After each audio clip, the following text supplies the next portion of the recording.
We have a few minutes to spare, so we're gonna use these minutes wisely. We're right here at the park. We pulled over to the park to read the Bible real quick. We're gonna read Psalms chapter 8. So it goes like this: To the chief musician on the instrument of Gath, a psalm of David, and it starts, "O Lord, um, our Lord, how excellent is your name in all the earth." And it's giving already a Bible verse, a reference. Um, Psalms 148, verse 13. Um, okay, let's continue. Who have set your glory above the heavens? Um, Out of the mouth of babes and nursing infants, you have ordained strength because of your enemies, that you may silence the enemy and the avenger.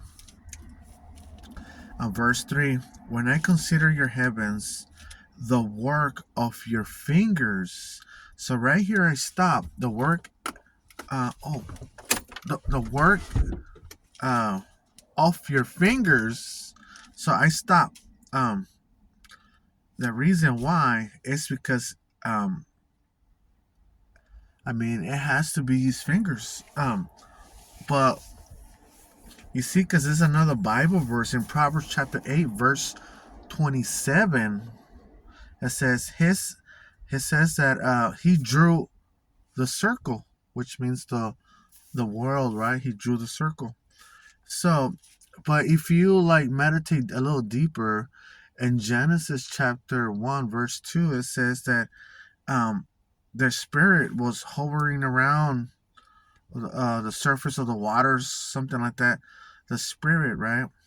So I looked the word hovered, and it could mean like hovering like your hand, you know, to this piece of paper, to this thing right here, hovering his hands to the documents, hovering his fingers to to to something, right? So hovered, his hand hovered. You see, so that's what I'm thinking in Proverbs chapter 1, verse 2. I'm not sure. I, I don't know how that took place in the beginning in Genesis chapter 1, verse 2. The spirit was hovering around and doing this thing. It could it be the finger of God doing his thing? Um Moving things with his finger? I don't know. So this is just some thought, some food for thought for you to um maybe you know more than me. But this is just what I got out of my reading so far. That my reading, my thinking ability, my thoughts and stuff. So I'll just continue. It says, "When I consider your heavens, the work of your fingers, the moon and the stars which you have ordained." And then it's giving you another Bible verse, Psalms 111, verse 2. I triple checked this Bible verse because it's really good. Really good. "What is man that you are mindful of him, and the Son of Man that you visit him? For you have made him a little lower than the angels, and you have crowned him with glory and honor." Right here, it took me to a reference somewhere in another source, and I wrote it down right here. Jesus, who fulfills the purpose of man. This kind of applies also to Jesus and to us. So let's continue reading. Um, for you have made him a little lower than the angels, and you have crowned him with glory and honor. You have made him to have dominion over the works of your hands. You have put all things under his feet, um, all sheep and oxen, even the beasts of the field, the birds of the air, and the fish of the sea that pass through the paths of the seas. O Lord, our Lord, how excellent is your name in all the earth. And it's giving you Psalms 8:1. Now let's continue to Psalms chapter 9. To the chief musician, to the tune of Death of the Son, a psalm of David. I will praise you, O Lord, with my whole heart. I will tell of all your marvelous works. So that's what we're doing in this channel also. Um, all right. Verse 2. I will be glad and rejoice in you. I will sing praise to your name, O Most High. Um, when my enemies turn back, they shall fall and perish at your presence. For you have maintained my right and my cause. You sat on the throne judging in righteousness. You have rebuked the nations. You have destroyed the wicked. You have blotted out their name. Right here, you have destroyed the wicked. In past years, um, before our time, God has destroyed many wicked people. As you can see, there's many stories. Um, okay, you have blotted out their name forever and ever. All enemy destructions are finished forever. You have destroyed cities. Even their memory has perished. But the Lord shall endure forever. He has prepared his throne for judgment. He shall judge the world in righteousness. So right here, you got Psalms chapter 96, verse 13. I checked it because it's a good Bible verse, and it goes with this verse also. And he should administer judgment for the peoples in uprightness. The Lord also will be a refuge for the oppressed, a refuge in times of trouble. Um, and right here, another Psalms 32 verse 7, songs of deliverance. I think you will sing, or he will give you songs of deliverance. I forgot the Bible verse, but there it is, Psalms 32 7. Okay. Um, all right, now let's get back to verse 10. And those who know your name will put their trust in you. For you, Lord, have not forsaken those who seek you. Sing praises to the Lord who dwells in Zion.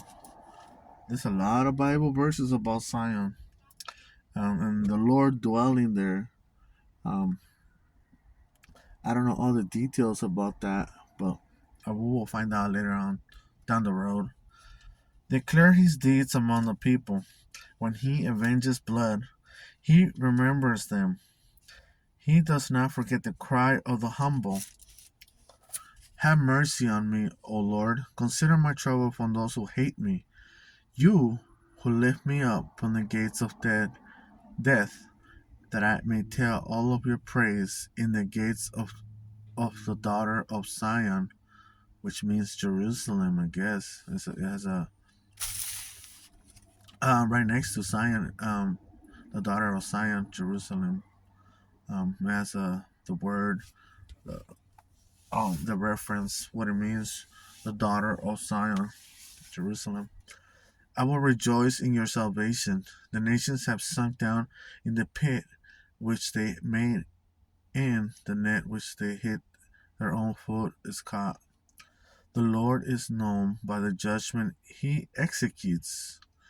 The wicked is snared in the work of his own hands. Meditation or device. And right here we have the word Selah. Selah, I looked it up, and it means kind of like meditation. It could mean like a couple of things. Selah, it could mean Sila or Selah. And then there's another word for Salal, Salal, which means to lift up, exalt. That's what Salah means. And then Selah, Sila, it means like kind of like a, it's 78 times in the Bible, this word Selah. I'm pretty sure you guys seen it. And supposedly what it means suspension or pause, or like kind of like a musical instrument in moment of reflection, considers, like kind of like a pause, think, meditate, and then I guess continue. Um, and in another translation, it means to pause, to pause, to meditate, and then once you're done, and then continue, but even stronger, like with the musical instruments, like stronger, like so right here you have H5542. Um, so that's another um, a murmuring tone of the heart. What? A murmuring tone of the heart, imagination, device, meditation, um, raises voices in praise. I guess this is what it kind of means. Selah. Um, okay, let's continue. We're left on verse 17. The wicked shall be turned into hell, and all the nations that forget God. Um, you have Gentiles right there. And then you have another Bible verse, Job chapter 8, verse 13. For the needy shall not always be forgotten. The expectation of the of the poor, shall not perish forever. Arise, O Lord, do not let man prevail.